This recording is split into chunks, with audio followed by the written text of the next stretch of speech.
Hello again, it's Steve, and I am here with Chris Kirkland. Chris, thank you so much for joining us today. You're welcome, Steve.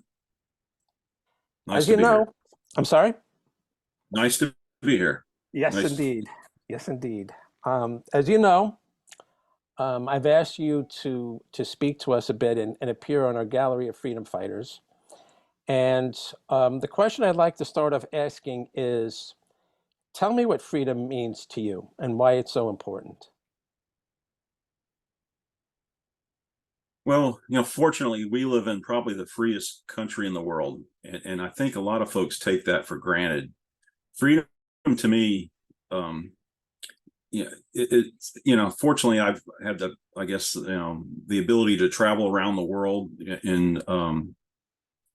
through the military and working for the U.S. government in my earlier. Freedom to me means not just I guess many different things. Obviously, all the rights and afforded to us under the Constitution and the Bill of Rights. But I think it also gives us the right, and it gives us a voice.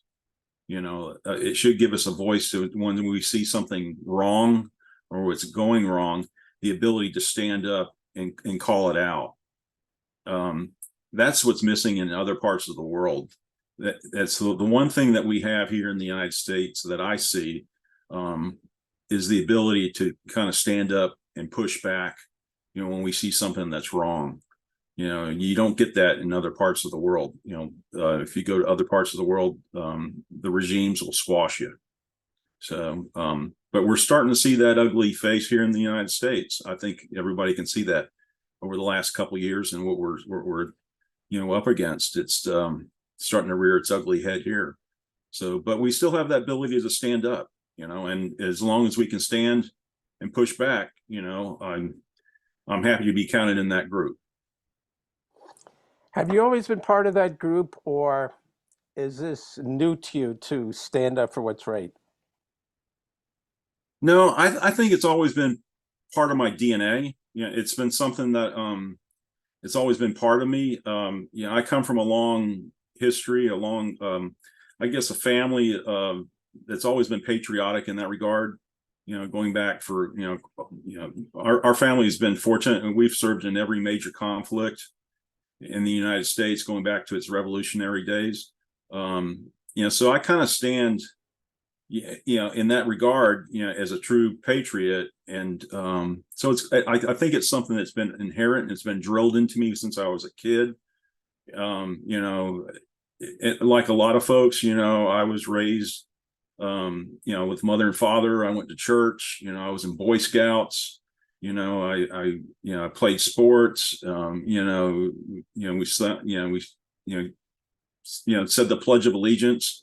I joined the military, and so it's very much in my DNA.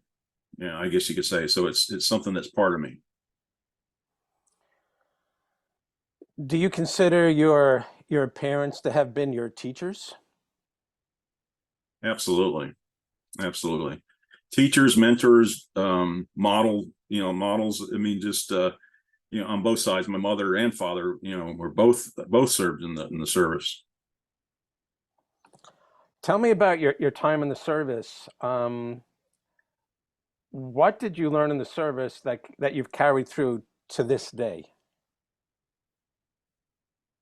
Um, I think there's a number of things. If you want to say it, if it's not just one, it's a number of things. It's not, wherever you start out at, it's not, if you have a desire to excel and really improve yourself, improve your situation, you have that environment to do so. You can excel, and really, there's no cap to what you can do or become.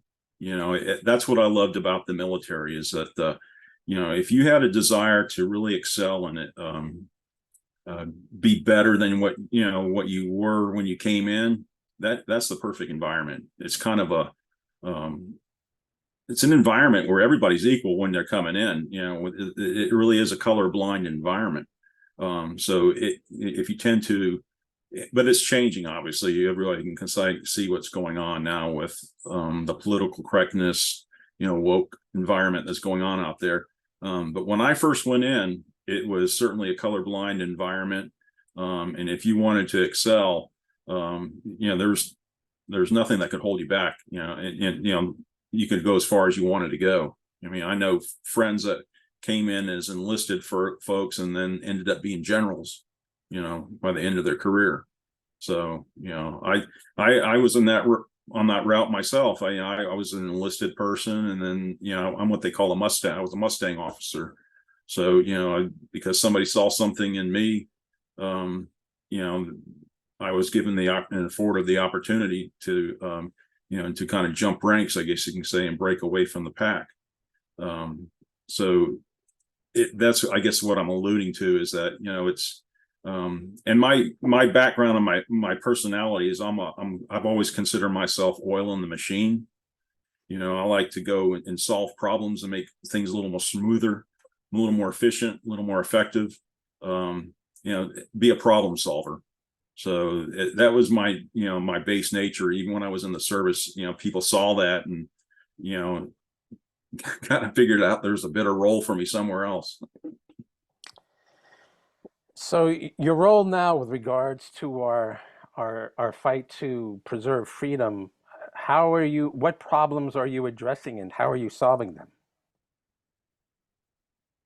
Well, when I left the service, I actually went into consulting for a couple of years. And so I was consulting in the Northeast, primarily with insurance companies and people who are associated with risk.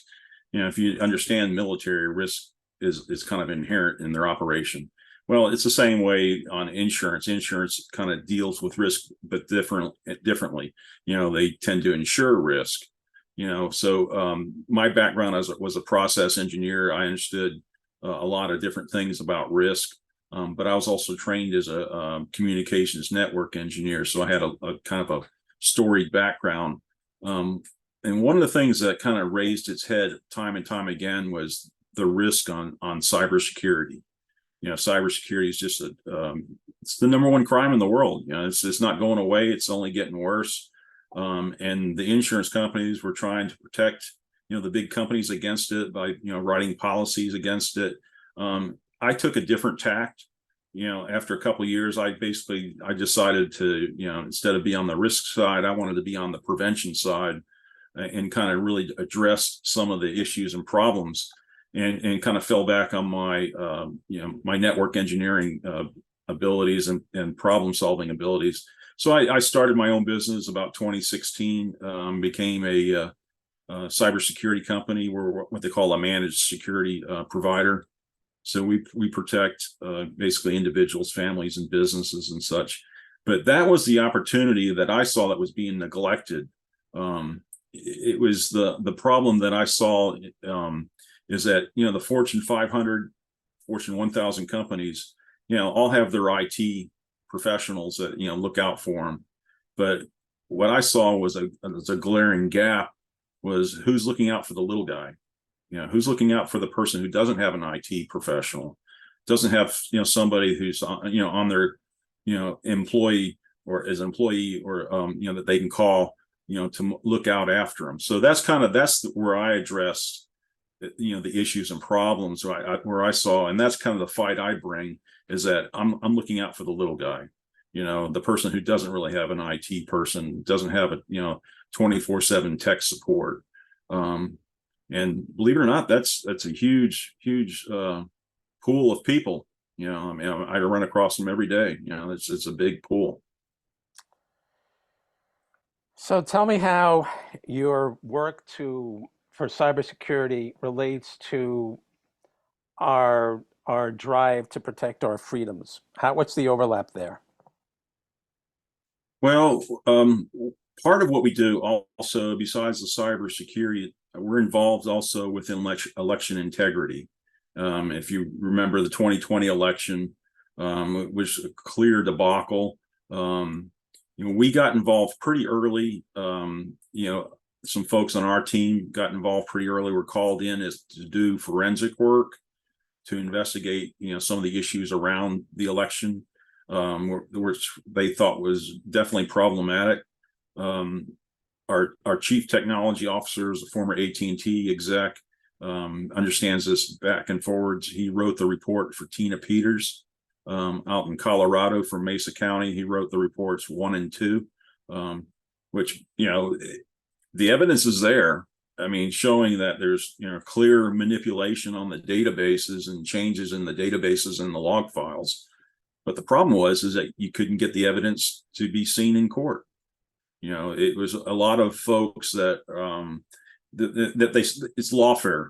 They understand how to play the game, so they just don't let you present your evidence in court, or if you do present it, nobody reports on it. So they've got accomplices in the mainstream media, so they bury it.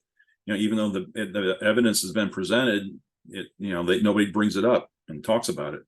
So, I mean, that's the kind of fight that we've been involved with on the forensic side, and we're still involved in a couple of cases, working with some groups and some attorneys. We don't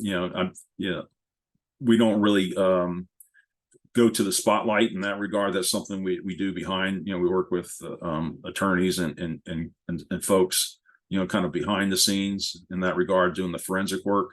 The other thing that we do, I'm involved in, is at the local level. I'm actually a election supervisor.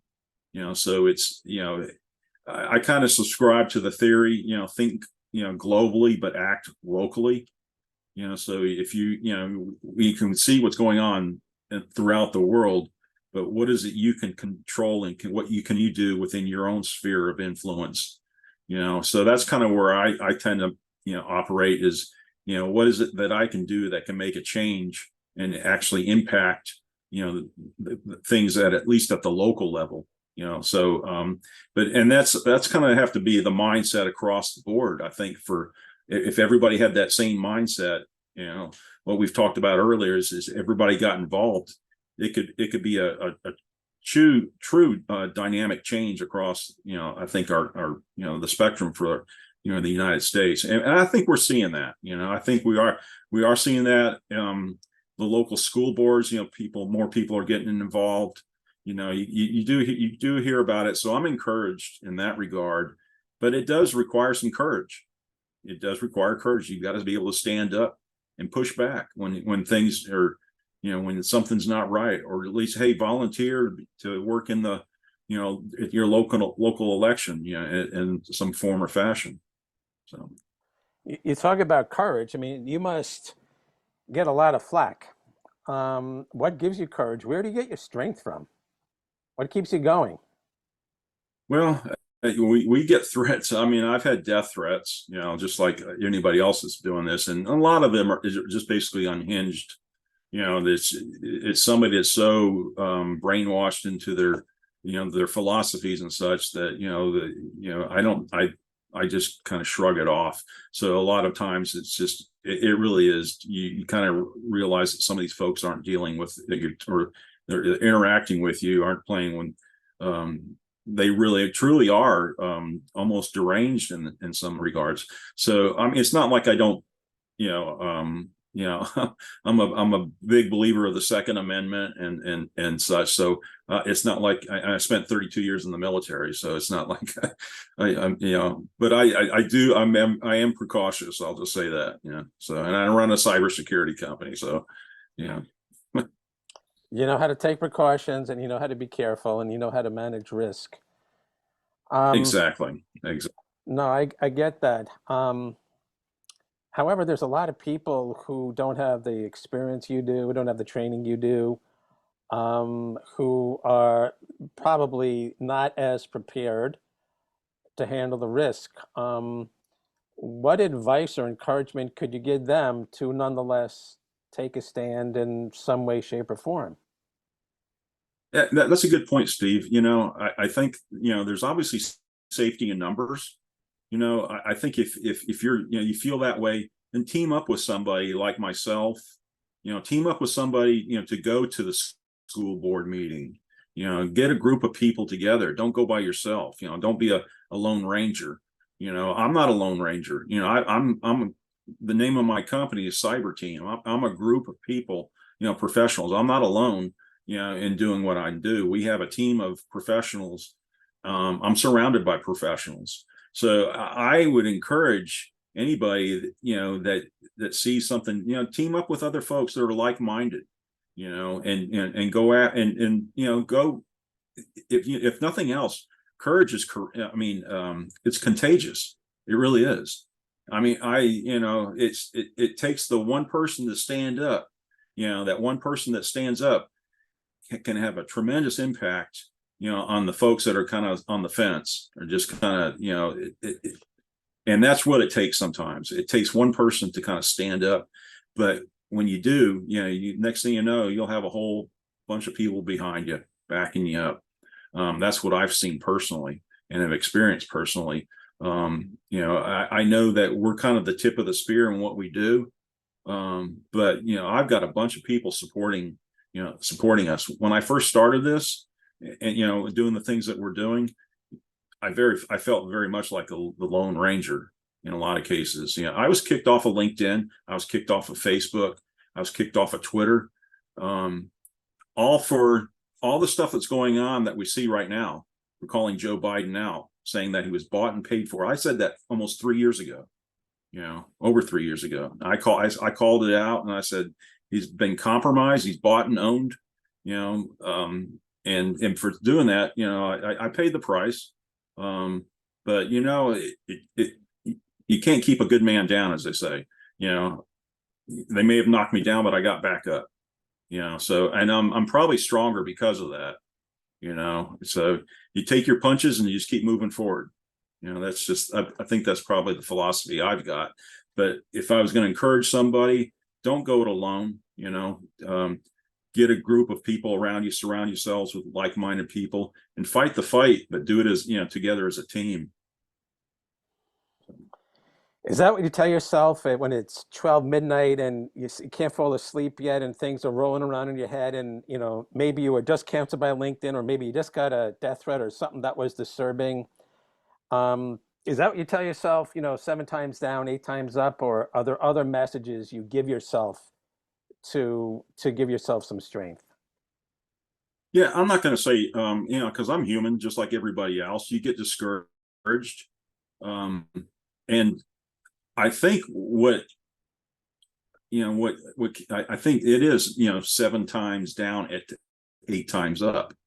I don't know if there's a quote by Teddy Roosevelt, about the man in the ring. I don't know if you've heard that quote, about the man in the ring. What did he And say? I'm basically paraphrasing.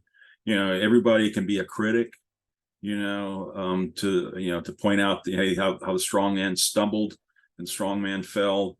But I can probably pull that up. I have to pull it up. But basically, it's about just, hey, if you're getting knocked down, get back up, get back in the fight. As long as you're in the fight, you're in the fight. So that's kind of my mentality. I when I was younger, I was in special ops, in the military. So it's a mentality, I guess, that's kind of bred into you. If you're in the fight, if you got your, you can still, your arms and hands are still working, you're still, you're a force to be reckoned with. So it's, that's kind of my thought processes in that regard. And I realize not everybody has that training, that I've had, but I still think it's a mentality that people can take and at least model, to be, say, hey, I can use the same mentality. I can still be in this fight, even if my voice is so small. I can still be a force. Yeah, I appreciate your emphasis on the resilience, man. And obviously, 32 years of military experience is going to give you that mindset. I mean, my personally, that's who I am. Uh, they just stopped the draft for the Vietnam War 2 months after I got my draft card, so I never served in the military, but I'm a martial artist, and the same mindset applies to persevere in martial arts. But today, a lot of people don't practice martial arts, and a lot of people have not been through the military, but we still need them to serve. Can you think of any other outlets that are available to people through which they can develop this kind of mindset of resilience? Yeah, I think there's a number of places that they outside of the military, and it doesn't. It could be in your own business. You know, I think when if you're or even as a farmer, I mean the farmers are probably the most resilient people I've ever met. The people who are out there who run the small shops, who are self-employed. See, these are some of the most resilient people I've ever met in my entire life.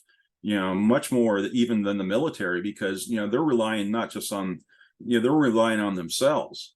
If I was fortunate that I knew a lot of those types of folks, and the one thing I did learn, from that is that at the end of the day, you may not be able to count on everybody else, but you can count on yourself. So you've got to be able to pick yourself up by your own bootstraps and keep moving forward. There's I guess that's the fighter in me. I was a boxer when I was younger too. So I mean, I fought for in the military, on the military team. So I mean, so it's just inherent in me to hey, I'll take the slings and arrows, but as long as I'm in the fight, I'm going to keep pressing forward.